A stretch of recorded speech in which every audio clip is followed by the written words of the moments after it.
Audio clip number 17، اس میں انشاءاللہ سورہ بقرہ کی آیت نمبر 43 سے لے کر 46 تک کی آپ تلاوت، ترجمہ اور تفسیر صراط الجنان سنیں گے۔ بسم اللہ الرحمن الرحیم۔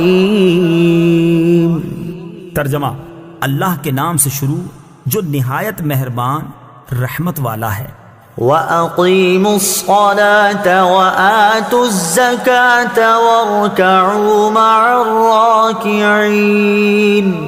ترجمہ: اور نماز قائم رکھو اور زکوٰۃ ادا کرو اور رکوع کرنے والوں کے ساتھ رکوع کرو۔ وَأَقِيمُوا الصَّلَاةَ، اور نماز قائم رکھو۔ اس سے پہلی آیات میں یہودیوں کو ایمان لانے کا حکم دیا گیا، پھر انہیں حق کو باطل کے ساتھ ملانے اور نبی کریم علیہ الصلوۃ والسلام کی نبوت کے دلائل چھپانے سے منع کیا گیا۔ اب ان کے سامنے وہ شرعی احکام بیان کیے جا رہے ہیں جو ایمان قبول کرنے کے بعد ان پر لازم ہیں۔ چنانچہ فرمایا گیا کہ اے یہودیوں، تم ایمان قبول کر کے مسلمانوں کی طرح 5 نمازیں ان کے حقوق اور شرائط کے ساتھ ادا کرو، اور جس طرح مسلمان اپنے مالوں کی زکوٰۃ ادا کرتے ہیں اسی طرح تم بھی اپنے مالوں کی زکوٰۃ دو، اور میرے حبیب علیہ الصلوۃ والسلام اور ان کے صحابہ کے ساتھ با جماعت نماز ادا کرو۔ با جماعت نماز ادا کرنے کی اہمیت اور فضائل۔ اس آیت میں جماعت کے ساتھ نماز ادا کرنے کی ترغیب بھی ہے، اور احادیث میں جماعت کے ساتھ نماز ادا کرنے کے کثیر فضائل بیان کیے گئے ہیں۔ چنانچہ بخاری شریف کی حدیث ہے، حضرت عبداللہ بن عمر رضی اللہ تعالی عنہما سے روایت ہے، نبی اکرم صلی اللہ تعالی علیہ وسلم نے ارشاد فرمایا، جماعت کے ساتھ نماز پڑھنا تنہا پڑھنے سے 27 درجے زیادہ فضیلت رکھتا ہے۔ حضرت عثمان غنی رضی اللہ تعالیٰ عنہ کے غلام حضرت حمران رضی اللہ تعالیٰ عنہ سے روایت ہے، حضور اقدس صلی اللہ تعالیٰ علیہ وسلم نے ارشاد فرمایا، جس نے کامل وضو کیا پھر فرض نماز کے لیے چلا اور امام کے ساتھ نماز پڑھی، اس کے گناہ بخش دیے جائیں گے۔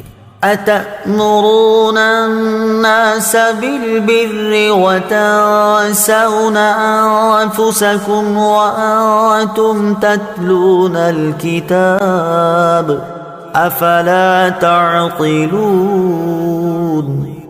ترجمہ: کیا تم لوگوں کو بھلائی کا حکم دیتے ہو اور اپنے آپ کو بھولتے ہو، حالانکہ تم کتاب پڑھتے ہو، تو کیا تمہیں عقل نہیں؟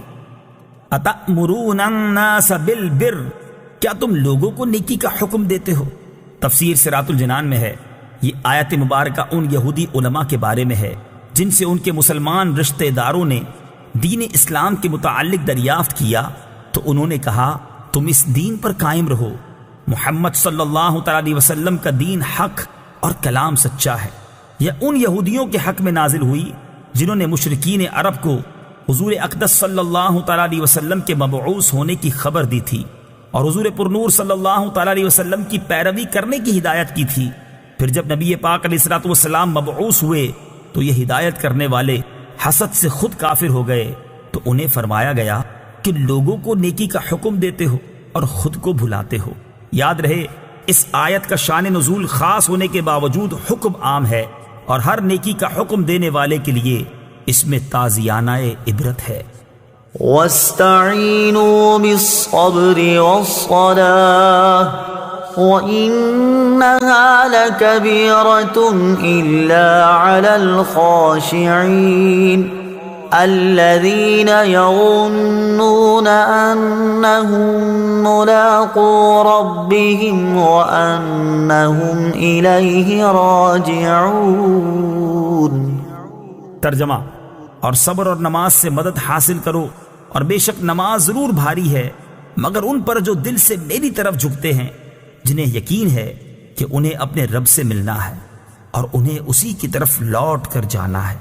وَاسْتَعِينُوا بِالصَّبْرِ وَالصَّلَاةِ، اور صبر اور نماز سے مدد حاصل کرو۔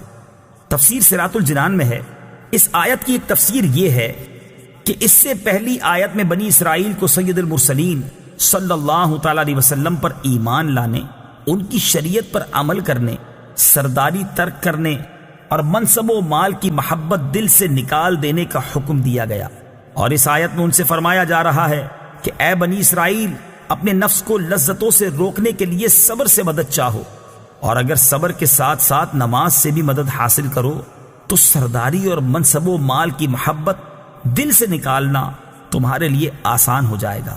بے شک نماز ضرور بھاری ہے، البتہ ان لوگوں پر بھاری نہیں جو دل سے میری طرف جھکتے ہیں۔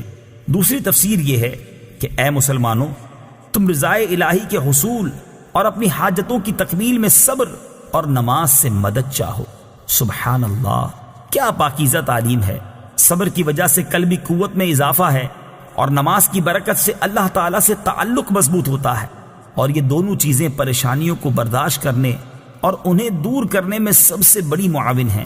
انہا لکبیرۃ الا علی الخاشعین، بے شک نماز ضرور بھاری ہے مگر ان پر جو دل سے میری طرف جھکتے ہیں۔ تفسیر صراط الجنان میں ہے، آیت کے اس حصے اور اس کے بعد والی آیت کا خلاصہ یہ ہے کہ گناہوں اور خواہشات سے بھرے ہوئے دلوں پر نماز بہت بوجھل ہوتی ہے، اور عشق و محبت الہی سے لبریز اور خوف خدا سے جھکے ہوئے دلوں پر نماز بوجھ نہیں، بلکہ نماز ان کے لیے لذت و سرور اور روحانی و قلبی معراج کا سبب بنتی ہے۔ اور یہ وہ لوگ ہیں جو اپنے رب عز و جل سے ملاقات پر یقین رکھتے ہیں اور اس مولا کریم کے دیدار کی تڑپ رکھتے ہیں۔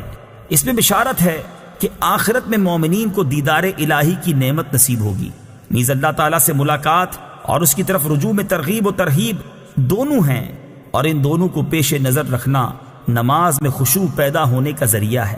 گویا نماز میں خشوع و خضوع قائم رکھنے کا حکم بھی دیا اور اس کے حصول کا طریقہ بھی بتا دیا۔